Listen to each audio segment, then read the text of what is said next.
guys, this is Charlie from Charlie's Awesome World of Adventures, and today I'm going to give you my review on The Fantastic Four Fast Steps. Set against the vibrant backdrop of a 1960s inspired retro futuristic world, Reed Richards, Sue Storm, Johnny Storm, and Ben Grimm are known as the Fantastic Four, and are about to ace the most daunting challenge yet. Forced to balance their roles as heroes with the strength of their family bond, they must defend Earth from a ravenous space god called Galactus, and his aim heralds the Silver Surfer. And if Galactus plan and to devour the entire planet and everyone on it, and it weren't bad enough, it suddenly gets very personal when the newborn son is put into the mix. So, I think it's safe to say that the Fantastic Four have seemed to struggle when it comes to the film. There was that cancelled 90s film that got leaked on the internet some time ago. Then there was the 2005 film, which I thought was okay. Then there was the sequel to that, Rise of the Silver Surfer, which I actually really liked. And then in 2015, there was Found and Stick, which we don't talk about that one. But after all the struggles folks had with them, it seemed about that these four heroes would have their own adventure and join the MCU. And I was honestly pretty excited. The trailers made it look like it was going to be a really good film. And I was curious to see what they were going to do, because this was a universe outside of the main timeline, but still connected to the MCU. And after giving it a watch, I really loved it. Like, this is a great movie. The MCU has definitely been getting back on track this year. I mean, Thunderbolts won a lot of people over, even though that became a disappointing box office flop. And I think the same can be said about this one, because I really like this film. Let's get into the characters, which I can easily say are the best versions of these characters, no question. I did kind of enjoy them in the 2005 and 2007 film. But these new versions are a lot more fresh and more enjoyable. A big reason for that would be the actors. Because I'll say now that the acting in this movie is fantastic, and I'm not going to say that again. And these actors took to their roles and bring their characters to look, I think new, exciting way, making them feel like the heroes we recognise. Some of my favourites include Pedro Pascal, Alice Reed, Vanessa Kirby as Sue, Julia Garner as the Silver Surfer, and Alvin C. As Galactus. They all do a fantastic job with their characters and bring them to life. But it's those four that stand out. Speaking of which, let's get into the Fantastic Four themselves. Reed Richards, Sue Storm, Johnny Storm, and Ben Grimm, all also known as the superhero names Mr. Fantastic, the Invisible Woman, Human Torch, and The Thing. In personality-wise, they stay true to their main personalities, where Reed is the smart man trying to find the solution to every problem, and And Johnny's the late 80s man and the truck nice to float with the Silver Surfer. But Ben is the big idiot and that's up by the public and tries to be Evie's good friend. And Sarah's who is the wife ready to be a mother to protect her new son Franklin at all costs. They already have solid arcs on their own, but when you put them together, but they really show how they stand as a family. Like, the four individually are great.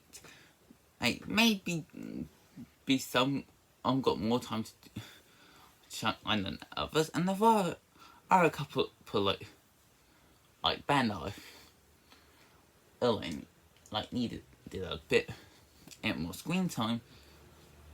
But it doesn't change the fact that their family dynamic is strong. For the first time, these characters actually feel like a family with all the struggles they go through. And no matter how tough the situation is, they will keep fighting as their family love remains strong on despite the occasional bickering. I'll even give credit to that mechanical Oba Herbie, because honestly, he doesn't have a huge role, but he was a great addition. As for their son Franklin, well, he doesn't appear later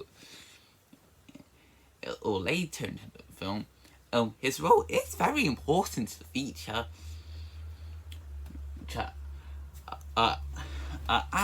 As reading the suit is known son, I might have got all the powers that they're not sure of.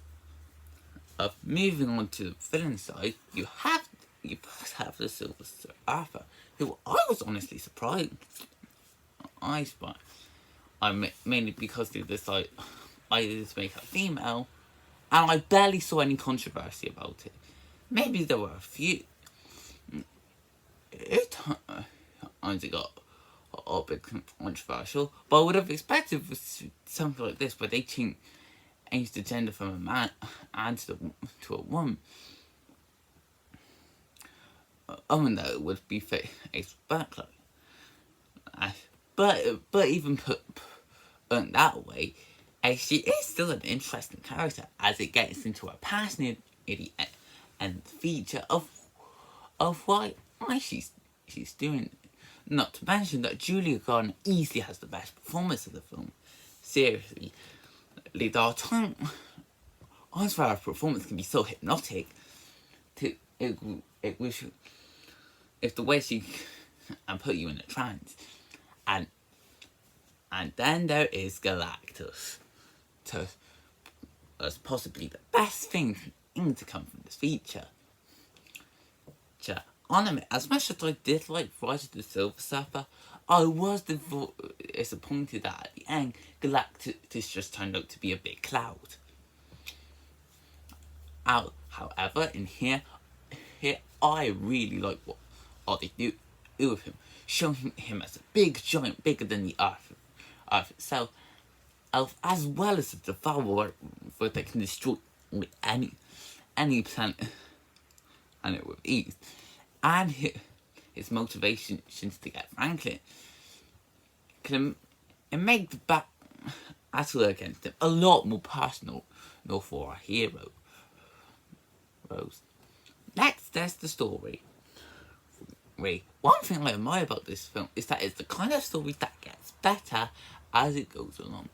I'll say now that the film started good. Nothing amazing, but I was enjoying what we saw. Well, it had a nice montage of showing how the four all agreed to be accepted, and how they used their powers to save their planet. Now, I had a few family bonding times between the four. I think the humour is a bit of a hit and miss with the film. and where there are some jokes that land and others that don't. But some of the best ones and easily come from the family dynamic and between in the four that do help the film and be slightly entertaining. But as soon as we meet Galactus, that's where the film goes from good to great. From that point on, it explains the big threat as he poses, as well as the people's perception on the four or changes as they choose to protect a child, and how that can be seen as a controversial decision.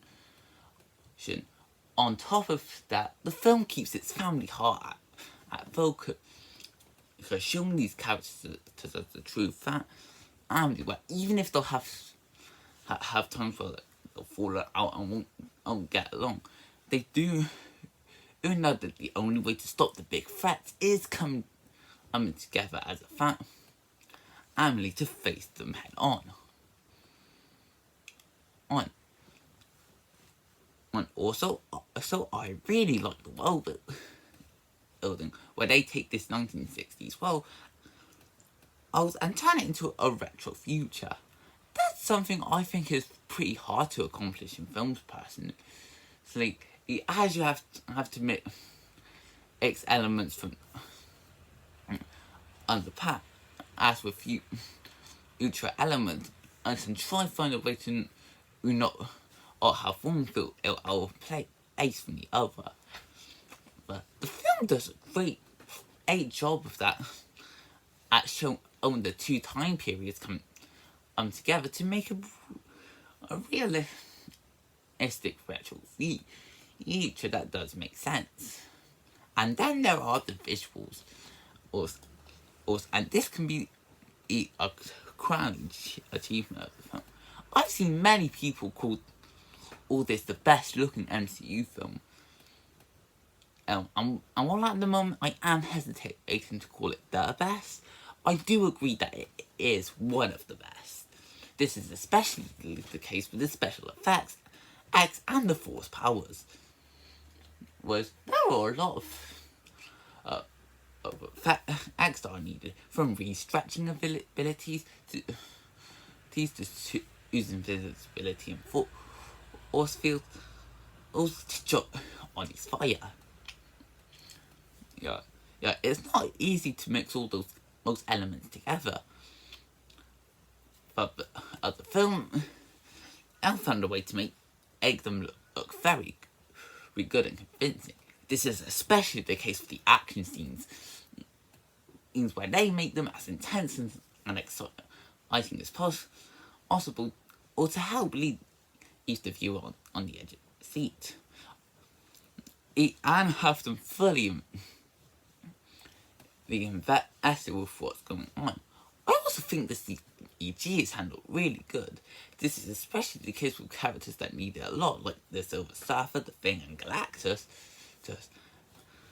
Especially the Galactus, as well. They do a good job visually to show him as a gigantic threat that can destroy the Earth with ease.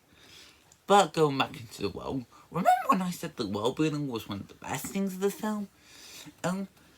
It's also what makes this film a visual masterpiece.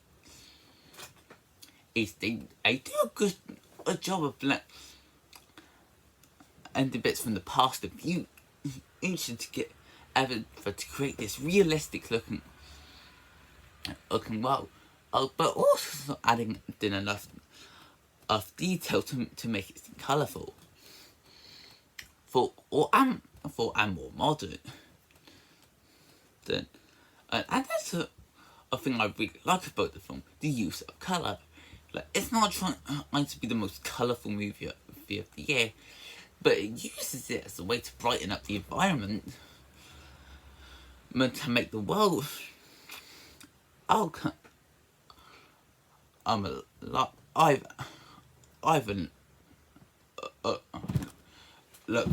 very exceptional, all as well.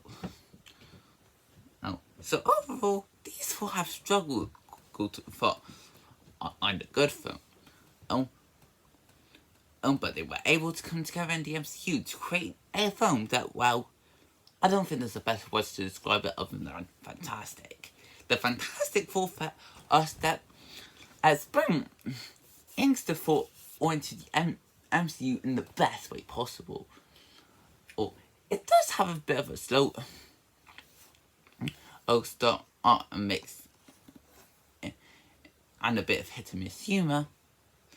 But it does make up for it with a highly engaging story, with great family heart, amazing visuals, fantastic acting, a great threatening villain, and unforgettably lovable characters.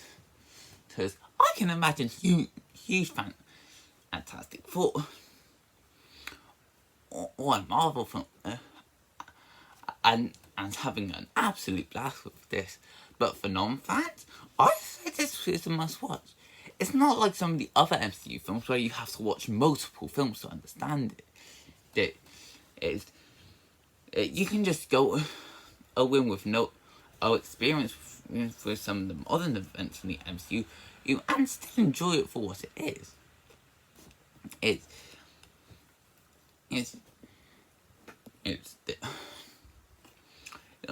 Like I said before, it's not been easy for these four or to have a great 8 film loved by audiences, but they have eventually you found a way to be truly fantastic, and that's why I'm giving the feature a 9.5 out of 10. So I hope you guys enjoyed this video. Feel free to comment, like and subscribe, and I will see you next time. Bye!